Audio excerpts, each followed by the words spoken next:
Yo. Aubrey Edwards, Tony Schiavone. We bout to party. We bout to party. Unrestricted. Got the house now. We gon' turn it up. Unrestricted. Hey everybody, welcome to AEW Unrestricted. Tony and Aubrey here today. I'm 4 cups of coffee in, so it's gonna be either a good day or a bad day, depending on your viewpoint. And we've got Mr. Energy Drink Man over here. Two How of you them doing, deep. Tony? I'm Two doing of them all right. deep. Yep. That's about the same as 4 cups of coffee, I think. I don't know. Yeah, but it doesn't stain to my teeth. Doesn't stain my teeth either. You just have to have good teeth hygiene. That's it. Yikes. Okay. Yikes. I don't know where I'm going with that. Anyway, I do know where I'm going with the rest of this interview. Today we've got someone exciting. We've got giant guy that just casually steps in the ring over the top rope. We got Big Bill. How you doing, man? I'm doing excellent, guys. How are you? I got a big gulp this morning. There you go. With caffeine-free Diet Coke, so I don't have as much caffeine as you guys. Oh, well, that's okay. That's okay. We'll get you there. It'll be fine. I actually wanted to start this podcast off by saying congratulations. You and Lexy recently got engaged. Thank you very much. I know when she came to work after, everyone, of course, is in the locker room, like looking at big ass ring on her finger and just like, oh man, this is the most Lexy ring we've ever seen. It was just so gorgeous. And on top of that, like you two are just so wonderful together. Like I'm just so happy for the both of you. So congratulations. Well, thank you very much. I really appreciate that. Yeah, it's extremely exciting, and I wanted to do it in New York because New York has like a special place in our heart when it comes to Christmas time. So yeah, and the ring's pretty nice, and I had some help picking it out, so it's not all me. But yeah, it's definitely suits Lexy to a T.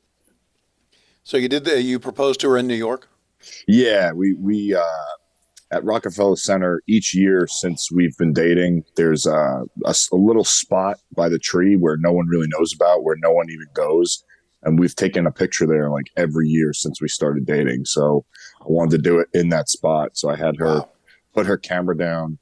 I don't know. She knows how to configure the camera so it snaps like pictures like that. And I had her put her camera down, and she thought we were going to take a picture in front of the tree like usual. And I proposed. And wow. Yeah, it was really, really special day. That's a great story. That's awesome. Yeah, That is. yeah. Thank you.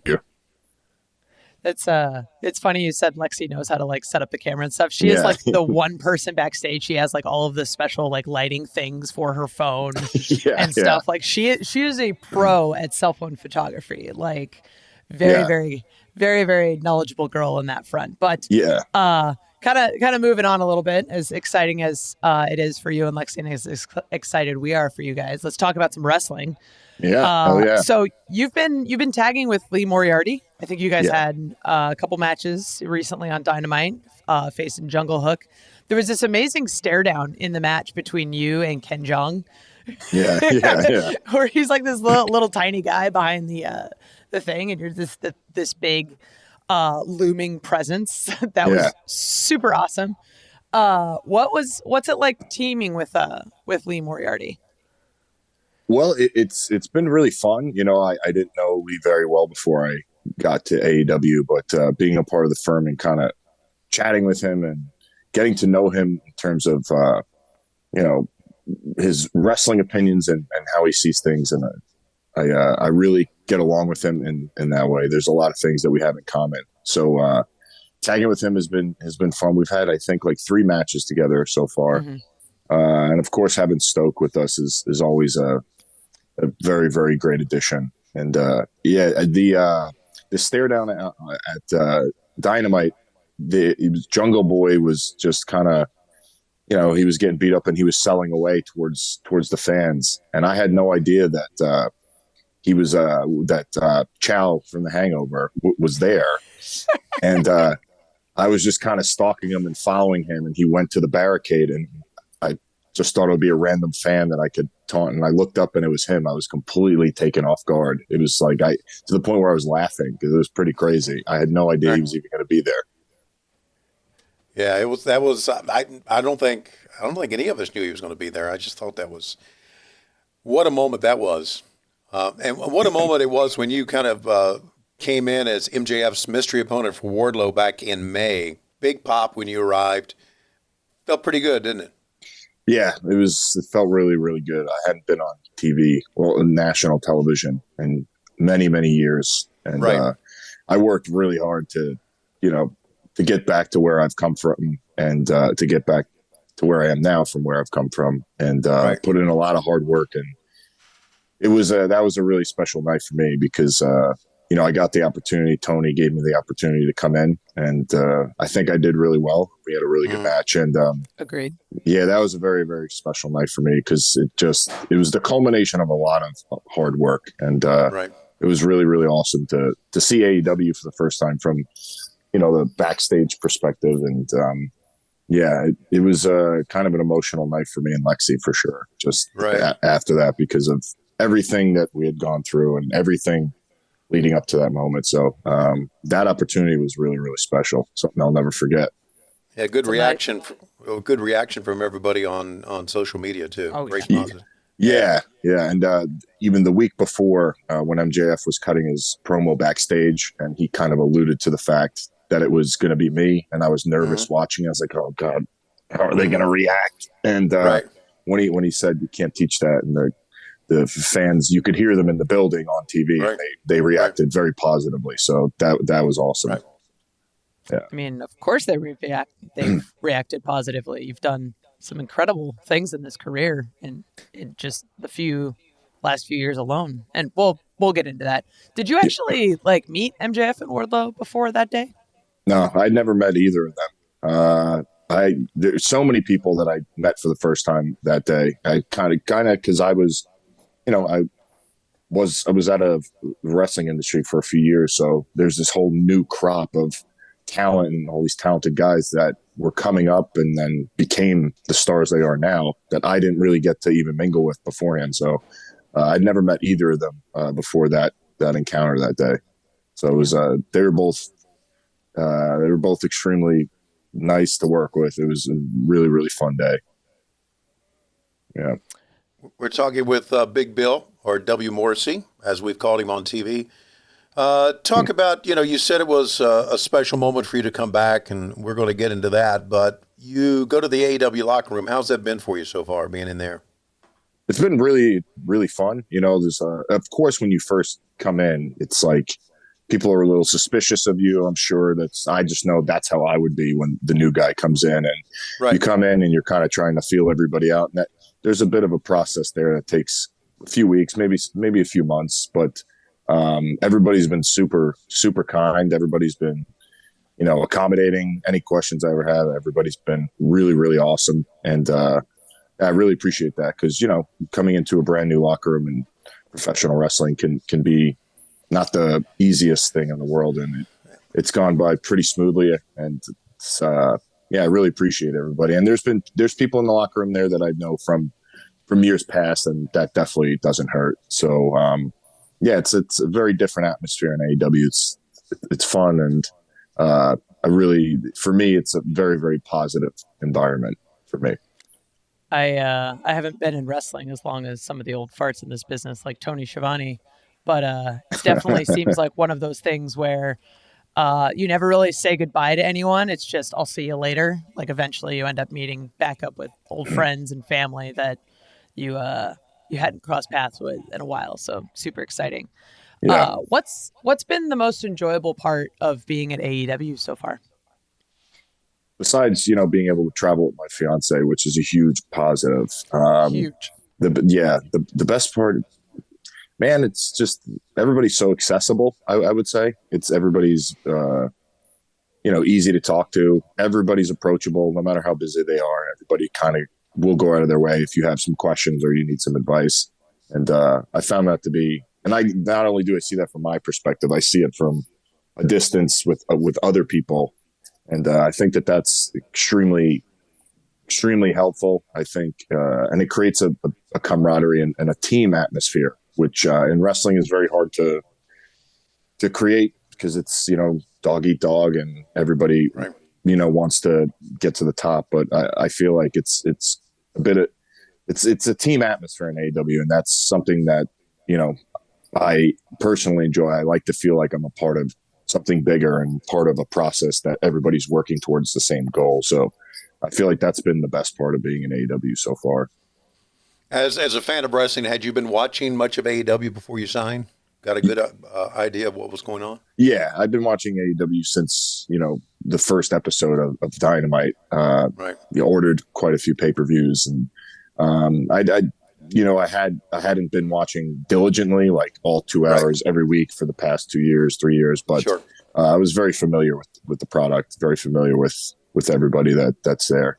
And it seemed from a distance, it seemed like a place that I really, really wanted to go to, just because of what was being built, and kind of I could see from a distance what, how everybody was working towards, the same goal. And it seemed like a team atmosphere from a distance. And that's something that I really wanted to be a part of. Absolutely. Absolutely agree. Couldn't agree more. It just definitely feels like you're, as cliche as it is to say, like, feels like part of a family. Like, it really, really does. And I'm glad that that comes across on the TV and that you're experiencing that as a talent backstage. It's super awesome. We are talking to Big Bill here on AEW Unrestricted. Coming up, lots more to talk about. This is AEW Unrestricted. We're talking to Big Bill. It's been quite a few years for you, but seeing where you are now and hearing the stories that you've talked about, kind of alluded to, really inspiring story. Bill, if it's okay, I want to read this tweet from April 2022. It said, in December of 2018, I publicly suffered a seizure from alcohol withdrawal in the 2300 arena. Tonight, I will stand in that same building on Impact as a new man with a new appreciation for life and all its blessings. Thank you, everyone. What did it feel like to be in that building again? It was very, very emotional. The last time I had been in there, obviously, was for that House of Hardcore show in December of 2018. Right. I don't remember leaving the building. It was a very, very scary incident. It's for me, it's not as scary because I experienced it, and wasn't really sure what was going on. But from everybody I talked to, it was incredibly scary situation. No one really knew what was going on. And that kind of set in motion that that kind of set the tone for where I needed to take my life in the next few years, because it was very apparent to me after that, if I didn't clean up my act, it was very possible that I don't want to be morbid, but that, I could pass away. So, right. So that kind of set in motion, a long process for me, a very rigorous process of getting sober and finding happiness. And at that point in my life, in 2018, I didn't think I'd ever be happy. It was just a horrible time for me, very depressing, right? Constantly anxiety, just all day long, and drinking, very, very heavily, obviously. So I was very, very miserable. And to come back to that arena on that day, as a totally different human being, almost, I would describe it. Extremely positive, so many blessings in my life, my health, my happiness. I'm, sober, I'm peaceful. I have a great girlfriend in Lexy at the time. She was my girlfriend. And, and I'm back in wrestling, doing what I love more than anything in the world. And to have the opportunity to be back in wrestling, in the best shape of my life, I think, doing the best work of my entire career, I had to take it all in. And, I did get emotional in the promo that night. It was a very, very special evening. And it was very positive looking forward, thinking about all the positive blessings I had, but it was also, it was a good reminder of where things can go. And it was a good reminder of how badly things can get. So it was a really, really spiritual experience, I would say, for me. It's hard to not get emotional, right? Yeah. You're a human being realizing you're going through all these things, and there's just this moment of, I did it. I've come this far. I've had the support. I've done it. And congratulations, man. Takes a lot of work. And I know that there are, we're proud of you. And I know there's a lot of people in the world that are very proud of you and the work you've put in. Well, thank you very much. I appreciate that. And one of the things that comes with all of this and being in the public eye is sort of having the opportunity to share your story and knowing that that's so important and it's connecting with people. So what motivated you to be more open about it?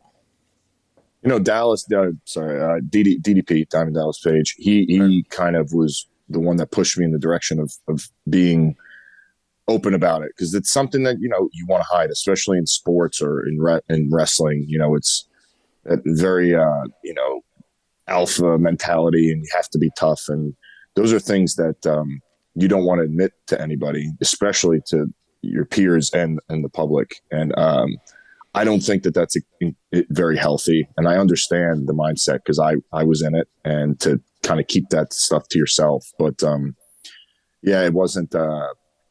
It's extremely unhealthy to do that. It's always best to kind of speak up. And Dallas told me to, maybe tell my story, because it could help just one person, even if it helps just one person.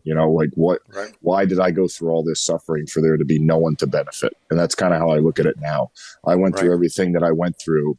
And if I was to not share my story and not help anybody else, then what was it all for? It was all for naught. It was just a lot of suffering without a payoff, without a positive in the end. So I kind of look at the positive is me helping other people by sharing my story, giving them advice, helping them through it. That at least makes me feel like, everything I went through was at least worth something. So being open about it was incredibly important to me. And like I said, in sports, especially, you want to keep things to yourself. And that kind of set in motion for me this attitude now going forward of just being very honest. Because a lot of times when you're in the public eye, there's a lot of temptation to be dishonest or to not be entirely truthful with the fans. And I think that was kind of the catalyst for me, where I started just being very honest. And it feels very liberating to kind of be open and honest about everything. Yeah, very well said. That DDP has been quite an inspiration for many people, hasn't he? I mean, he really has turned around a lot of people's lives. He has. Yeah, he's helped so many people, and he continues to help people. And there's a lot of people that you don't see that he's constantly helping. So the guy's doing the Lord's work, as some people say. So he's been a big part of my journey, and obviously I met Lexy through him, so that's a huge positive too. So absolutely. Yeah. So Big Bill returns Impact Wrestling Rebellion 2021. What did it mean to be back in a wrestling ring after being away for 18 months? Yeah, it was really, really special. I was supposed to go out there and be like all angry and whatnot, but I couldn't help but crack a smile. It was just good to be back, and in a big platform, a lot of fans watching, and it was a really good night for me. Extremely nervous, very cotton-mouthed, and I was very, very nervous that whole day to be back in front of the public eye like that on a pay-per-view.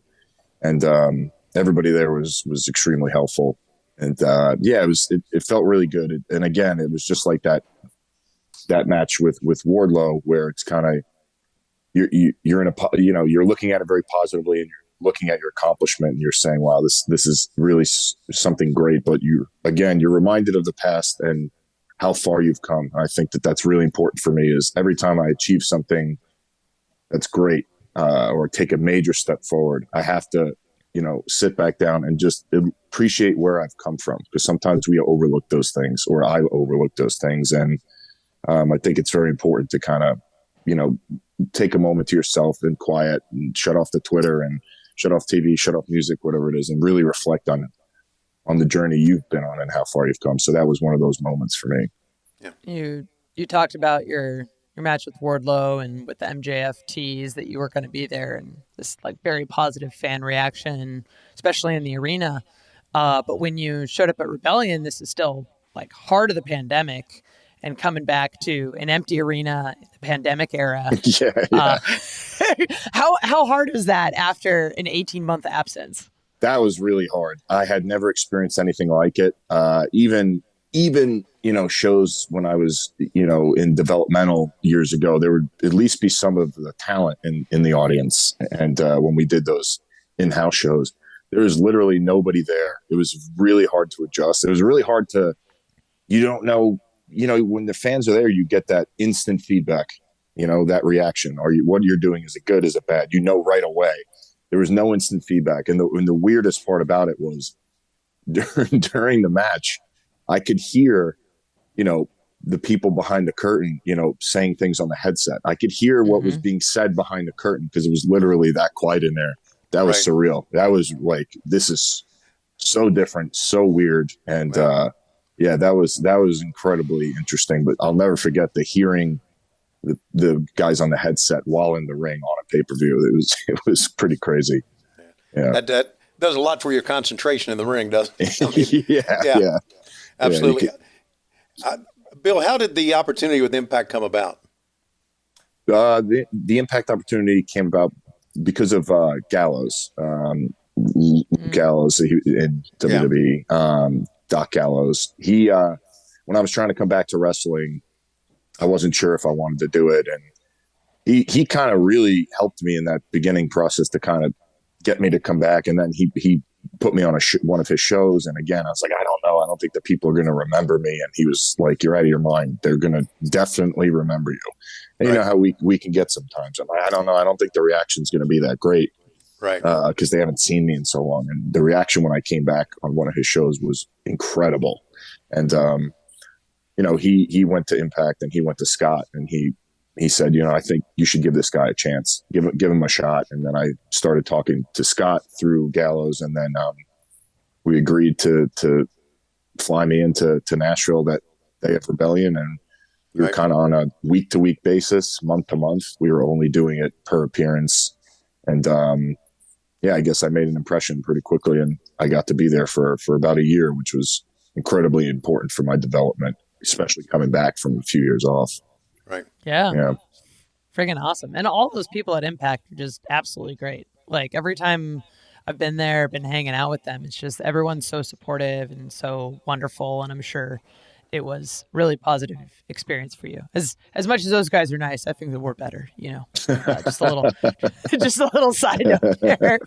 While we're on the topic of Impact, early 2022, you had a tag team match with the Hardy Boys, which is kind of insane, especially knowing your background in tag team wrestling. So how did that match come together? What's it like being in the ring with the Hardys?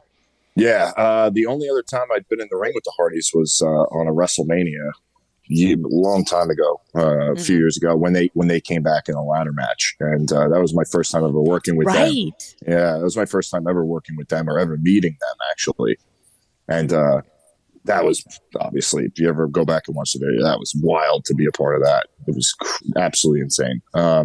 But Northeast Wrestling, Mike Lombardi, he booked some really, really great shows, independent shows. And he asked me if wrestling Hardys would be something I'm interested in. And I was like, you have to ask me that question. Yes, 100%.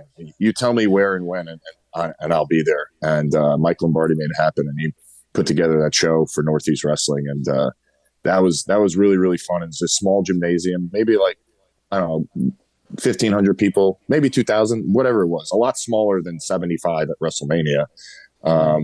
But it was really, really cool. Got to take our time and have a lot of fun. And those guys they're so great to work with. They're the freaking Hardy Boys, so they're awesome. Right. Yeah, and that was a fun, really, really fun match for sure. Your fame came to a height in the WWE, teaming with Enzo. You guys were more than just tag team partners. You're very good friends. How far back does that friendship go? Yeah, friendship goes back pretty far, I guess, to when we were teenagers. Wow. Okay. Kind of just meeting as teenagers, kind of separating from there. And then when he came for his tryout with WWE, we reconnected. I was like, I can't curse. Holy mackerel. You can curse. Okay. Yeah. Okay. That's pretty crazy. And then, he cut his promo in promo class, and I was like, man, I really hope they sign this guy, because me and him could do something together. And the rest is history, I guess, as they say. I'd known him since maybe 14, 13, something like that. When I was 14 years old, playing basketball. We met a long, long time ago. but we reconnected in FCW, and and that was quite a journey. But he's definitely still a very good friend of mine, and he's somebody I keep in contact with very frequently. I know that was when you guys were teaming on NXT. That was right around the time that like I had started watching wrestling, and just the chemistry that you guys had and how fun it was to watch the both of you was just was one of my favorite parts of the show. So I appreciate you guys that. were clearly having a good time, and I think we've touched on that kind of throughout this interview, that like the authenticity and not lying to the fans and just being kind of what you are, and seeing that you two are having fun. It's like everybody sort of felt that. So that was great. It's contagious. Thank you. It's contagious. When you're having fun, the fans are having fun because they can see it. So the goal is to just go out there, and things can get messed up or whatever happens, just have fun, and that will translate to the audience for sure.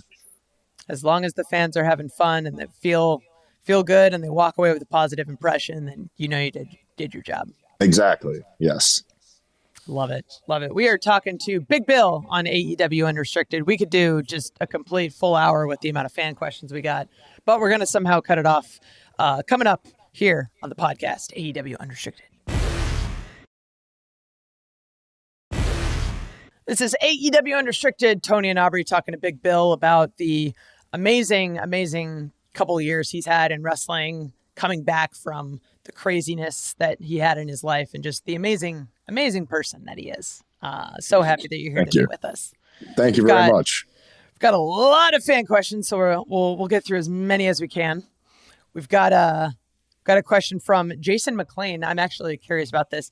How did you choose the jeans and belt to wrestle in over trunks and tights?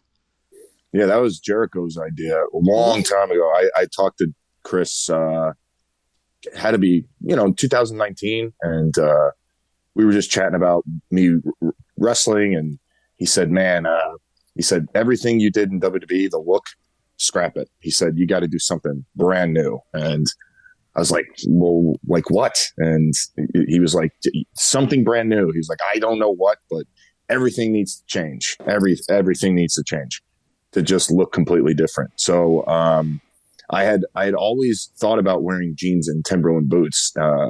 So I'd mentioned that to him, and he said, we'll see if it works out, right? But that's definitely different. And I don't know, I really enjoyed wearing that, and I felt more confident wearing that. I felt more like myself, again, being authentic, wearing trunks and those high boots. Like, it's not me, man. I just don't feel, for me, it just didn't feel right. So wearing jeans and Timbs felt right. And that's kind of, it started with Jericho kind of telling me to switch things up, and then the jeans and the Timbs, and it felt organic to me. I was like, this is it. This feels right. Yeah.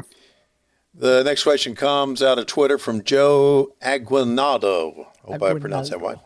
Aguinaldo. Joe, hope I pronounce your name right. But here's your question: Big Bill is in the best shape that I've ever seen him in, says Joe. What is he doing in terms of workouts and diets? Well, in terms of working out harder than I've ever worked out in my life, and I think a lot of times in the past, I had thought that I was pushing myself to the limit, thought that I was working as hard as I could. But looking back now, it wasn't even close to how hard I should have been working. And in the gym, probably 5 days a week. I run on an incline every time I'm in the gym. That's good for shredding fat. And my diet is incredibly strict. No carbs, pretty much no carbs, wow. Here and there. But a lot of protein, meat, vegetables, protein shakes. And kind of just, it's about that consistency is kind of, you keep compounding returns. Every day you do, you get 1% better, the next day 1% better. It's kind of just, to me, I realize the consistency for me is what's most important. It's really, really crazy. And I think people don't see the work you're putting in. They just see the result and the amount of hard work that goes into something like that. Like taking one step back is actually not just one step back. It's like a couple, and then you got to start working back to where you were before you can work forward again. So good on you, man. Like building those habits is so hard. I explain it like going up, down escalator. So if you don't keep going, you're going to start coming back down. So it's just like going up the down escalator. It's if you don't keep moving forward, it's going to be incredibly hard to see positive results. It's a brilliant analogy, and I don't know how I've never heard that before. It's like, oh, no, that's absolutely what it is. Yeah. We got a question from Joey Oberhoffner. Something I'm actually interested in knowing as well, just because everyone's kind of got their different techniques. But you had mentioned earlier, like, having like the anxiety and dealing with all of the mental struggles of going through what you did. Do you have any tips on like how to motivate you when you're defying that voice of like something telling you like it's going to be a bad day or you're going to have a hard time or just something, whatever's holding you back? Do you have any tips for overcoming those moments? Yeah, well, so I always advocate for seeing, a mental health professional, but in those moments, it's about being active. I was told in recovery early on, anxiety can't hit a moving target. So you need to get out of bed and keep moving, because staying in bed or sitting on the couch or staying stationary is like the worst thing you can do. So you have to be moving constantly. And there's this thing called like the 5-second rule. It's if you think about doing something or something proactive and you don't get it done within the first 5 seconds, you're not going to do it. So you have 5 seconds to actually get up and do it. That really helped me. And it really is true. Once you get above 5, once you get to 10 seconds, that's when your brain starts saying, you could just sit down. Within that first 5 seconds, if you're up, you're money. But if you give it any longer, it's extremely likely that you're just going to stay seated and not do anything. Damn. That is tremendous. Yeah. That is absolutely tremendous. Wow. Yeah. That's great stuff, Bill. Thanks for that. If let's see, Scott Webb wants to know, what was your time in WWE like? And can you compare it, you don't have to Impact and AEW's time? I was a lot younger, a lot more immature, a lot more wound tight and stressed out all the time. It was a really, really obviously fun experience. It was my first taste of traveling a lot and being on the road and living out of a suitcase, which, in the beginning is very exciting, but that it gets old. Wears on you. Pretty fairly quickly. It gets old. There was a lot of ups and downs that especially being in NXT and being in developmental for 5 years and, doing blow up drills every day. And then, setting up the rings at the shows and, people go, that's a lot of the hard work, I guess, that people don't see either is especially that hard work that goes in before the shows, setting up rings and driving to the shows. And, it was very, there were a lot of times that I struggled, but, making it to the main roster it made everything worth it. And, just that travel schedule and, it starts to wear on you, and it was a very, very hefty travel schedule. But my time there was I would overall say it was pretty great. There's obviously any time you can pick negatives, and always. But, in comparison to AEW, again, my opinion, I don't know. I'm fairly new to AEW, but it's a lot more. Even though it's live television, it's a lot more laid back. A lot more breathe easy. Not so much walking on eggshells. And I think we as talent tend to do that to ourselves in certain environments, but I think, like I was saying before, with the team atmosphere, the camaraderie, everyone willing to help, not feeling like everyone's, gunning for your spot. It makes, you can breathe a lot easier. And I feel like that, creates some fluidity, and it's nice to be a lot more relaxed nowadays. It's definitely nice. I tend to ask the extras whenever they're there, like, how you feeling? They're like, it's actually like way more chill than I thought, because I think it just kind of calms everyone down once they realize it's like, no, you're good, man. Let's just hang out and have fun. If wrestling is not fun, why the fuck are we doing it, right? Yeah, 100. Why are we beating up our bodies if we're not having fun? Yeah, exactly. It just becomes a paycheck then, and that sucks. No, that would suck. You're just dropping nuggets today. I'm gonna have to go back and write all these down on freaking pad that I look at every morning and just go 5-second rule, going up the down escalator. Absolutely, 5-second rule. Appreciate it. Just 5-second rule, like when you drop food on the ground. Like that was where my head went. Yeah. I Got a question from Dennis Dirtywork. Are there any particular like big men or even average size men wrestlers that you sort of fashion yourself after? And second part of the question, are there any people in the back that you seek advice from?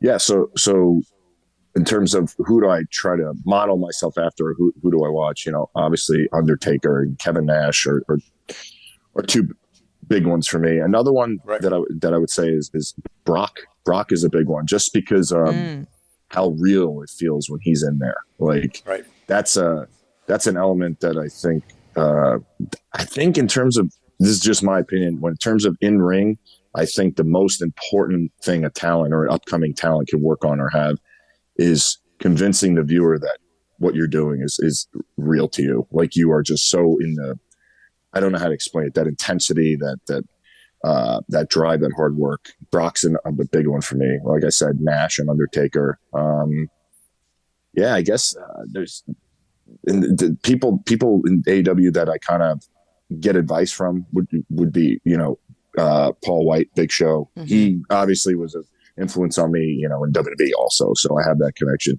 Jericho is a big one. Moxley is, I used to room with him way back in the day in FCW. So we've been good friends since then. So he's another one that I always go to for advice. And Christian too. Christian's another guy that I ask for advice a lot of the time. And as of late, Taz, I've been talking a lot to Taz, and yeah, he's been helping me out quite a bit. So those would be the people backstage that are, that I outwardly seek advice from. Yeah. I love Taz. Yeah. Taz is a special person, brother. Wow. Is he ever? Just see you cracking yourself up there in your chair, Tony, like as soon as Taz gets mentioned. When you said Taz's name, was like, what? Okay. I get it, though. I get it. Taz does give a lot of good advice. He really does. Yeah. Yeah. RJ wants to know, this is kind of a loaded question. Think about this. What do you hope to accomplish in AEW? And what do you wish to accomplish before your wrestling career is over? Ooh. Wow. In AEW, I would like to, have a singles run. I would like to really add to my body of work and really have, a lot of good or very good or great singles matches to kind of add that. Because like we said before, the tag team matches are definitely in my repertoire already. I would like to have some really good feuds, some really good singles matches to add to my body work and to kind of, show, that I, as big as I am, I could still move very well. I think that's something that I really take pride in, is that as a big guy, I'm fluid and light on my feet. And I'd like to, have a good amount of singles feuds and really great matches. And obviously I'd like to win the AEW world title. I mean, if you're not there to do that, then what the fuck are you doing? Right. That's just my opinion. If you're not shooting for the top, then I don't know what the hell you're doing. And then by the end of my career, that's a really good question. You know what? I would say the ultimate goal for my career, titles, and there's so many things you can accomplish. But I think the ultimate goal would be to be memorable, because I think there's a lot of champions in the past. There's tag champions, world champions that people don't really remember. There's been title reigns that people don't remember, but I want to be somebody that's memorable. So for whatever it is I do, whatever it is that I accomplish, I would like to be memorable. I would like for people to always remember me. So that would be my ultimate goal. Okay, just another nugget I got to write down. There you go. This has been great, man. Got a question from Susie Sue. I desperately need hair care tips. Your hair is glorious. Can you share your secrets? Wow. Yeah, I only condition it like once a week. Wash it, shampoo it like twice a week. And I let it air dry. I never use a blow dryer. I guess those would be the only tips that I have, because that's all I really do. But yeah, just wash twice a week, condition once a week, and never ever use the blow dryer. That's one of my rules. Heat'll destroy it. Yeah. You may have answered this, Bill, but we'll see. Anyway, Team Becky Girl, who was your wrestling idol growing up? Stone Cold Steve Austin. It was it started out as Bret Hart, and then I went to an event at Survivor Series in the Garden in '96, and all the cool kids, as I say, were rooting for Austin. That kind of made me an Austin fan. I wanted to be cool. So growing up, Stone Cold Steve Austin would be the idol that I have, and I got a chance to meet him and do his podcast, and that was pretty surreal for me. Damn. Yeah. Question from John. I know we've talked about sort of wrestling styles and whatnot, but what or who is your inspiration for being such an intimidating heel? Man, the intent. I try to really emulate Brock in terms of the intensity. Undertaker with the intensity, but in terms of being a heel, JBL's a guy. There's something about JBL. That 2004, 2005 JBL where he's just such an asshole, dude. So I do kind of I emulate him quite a bit, and and a lot of times it's movie characters and TV characters that I try to emulate, because in wrestling it's all, not that it's all been done, it's a lot of things have been seen, a lot of styles, a lot of promos have been done. So I try to really kind of steal, I'd almost say, from characters on TV shows that I watch, and like the real pieces of shit. Those are the guys. When I watch them, I'm like, that's who I want to be. Yeah, like the dude from the Shawshank Redemption, the Warden, like that guy. Try to emulate that guy, because he is such a dick. Right. Absolutely. Yeah. Damn. Yeah. That's what makes movies great. The heels that you really want them to get them in the end, right? I mean, you just really think, got to get that son of a bitch. Yeah, when you really feel inwardly like you really, really hate the guy, and he's on that TV screen, and it's being filmed, and that it's not real, but you get that emotion stirred up inside of you. That's a really good heel makes a TV show. I agree. Yeah, absolutely. Have you ever watched The Mayor of Kingstown? I have not watched that. Mayor of Kingstown. That's Jeremy Renner. But there's a bad guy in there named Milo. Okay. Who also played Littlefinger in Game of Thrones. Yeah. So what a great heel. It's one of those guys you want to see him just slam the door in his head. What's the name of that show again? I got to write that down. The Mayor of Kingstown. The Mayor of Kingstown. Okay, cool. It's on Paramount. Cool. Okay, that's great heel. Well, anyway, with that in mind, great baby face behind the scenes and a good guy, Big Bill. Great baby face for many reasons. Number one is he's a New York Yankees fan. That's right. And we appreciate that, brother. Thank you very much. Yeah, man. Hell yeah. Appreciate you being with us. It's great having you backstage. It really is. Oh, thank you very much. Yeah, thank you very much. Yeah, and we appreciate you being with us here on our podcast. And Aubrey, you can take us home, because I think, Bill, you're at the Kaz XL. Is that right? On Instagram and Twitter? THECAZXL, but I'm currently in the process of switching it over to a Big Bill handle. I'm still trying to nail one down, but THECAZXL right now is my handle. You got it. There we go. Breaking news, he's going to be changing his Instagram and Twitter handle soon. Yes. So always a big step when it's like, oh my God, it worked. It actually worked. Thank you so much for being here today, man. You can follow and listen to this podcast, new episodes every Thursday, AEW Unrestricted, free on Apple Podcasts, Spotify, all of your favorite podcast platforms. You can check out the video episodes on the YouTube channel. Just search AEW Unrestricted, that little box with the magnifying glass. You can watch Dynamite on TBS Wednesdays, Rampage on TNT Fridays, Dark on Tuesdays, Dark Elevation on Mondays, both of those on YouTube. I am Aubrey Edwards with my wonderful friend Tony Schiavone. Thank you so much for listening to AEW Unrestricted.